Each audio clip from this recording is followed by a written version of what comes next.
Right, we can speak now to Brandon Tatum, a former police officer and founder and CEO of the Officer Tatum. Thank you very much for coming on the programme.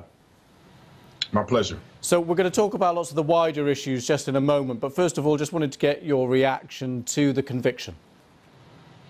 Well, first of all, I think most of what I heard on the broadcast all the way here is confusing to me. I think we're living in the twilight zone. This conviction, in my personal opinion, did nothing for our country. I mean, people are living a lie. I mean, this was one police officer, one person in the community. They found him guilty. This was the swiftest justice I've ever seen in my life. The day after the film came out, he was arrested. He was tried. 10 hours of deliberation. He was convicted.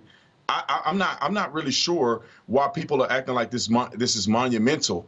Also, he did not get a fair trial, in my personal opinion. There was a lot of obstruction that had happened. They paid the family out $27 million before the jury could be selected. I mean, they're going to have a case and appeal.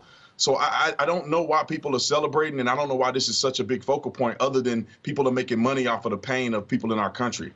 So you're objecting firstly to some of the things that happened around the trial, which now that there is a conviction, I think we should probably park that. But secondly, you're upset that there's a amalgamation here of a wider sense of a landmark case and this one specific court case. Yeah, this is not a landmark case. I think this is a political agenda. They're pushing lies in our country. Policing in America is not inherently racist. We don't live in a racist country. This was an interaction between a police officer that I thought did the wrong thing and a black man who was on drugs, high, resisting arrest, and ended up being killed by that police officer. That's as simple as it can be. The president of the United States got out and made a fool of himself trying to promote racism in a simple police encounter that the officer got convicted on. So you reject President Biden's comments about systemic racism and it being a stain on the whole nation?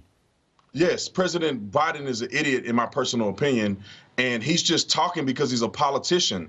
Systemic racism, I mean, if you look at Joe Biden himself, you know, he spoke at a Ku Klux Klan member's funeral and did the eulogy of Robert Byrd. I mean, he is white supremacy and racism, if you want to say that is the case. And now he's the president. So if he really cared about white supremacy and racism, he should step down as the president, because he's an exemplification of that very thing. These people are just running their mouth and they're not being honest.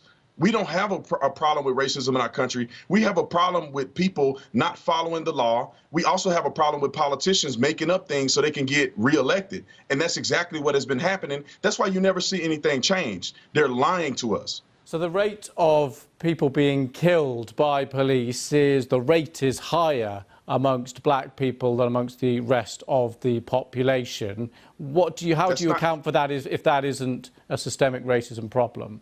Yeah, first of all, that's not true. Twice as many white people go killed by police every year. Twice as many white people go killed unarmed by police every year. You just don't see it. There's a gentleman named Tony Tempa. I guarantee you anybody watching me have no idea who Tony Tempa is. Tony Tempa was murdered in the same fashion that George Floyd was killed. But because he was white, we don't hear about it and nobody cares about it. Nobody's talking about police reform when he was suffocated and killed, but they only talk about it because George Floyd is black. Black people commit over half of violent crimes in this country and only make up 13% of the population.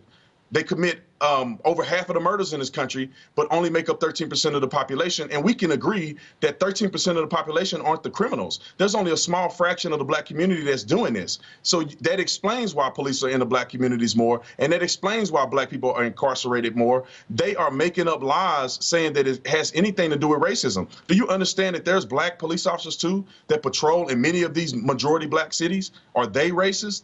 No, that's not the case. They're just making these things up, in my personal opinion, and they're riding a wave of dead black people in order to make money and be politically and get political leverage.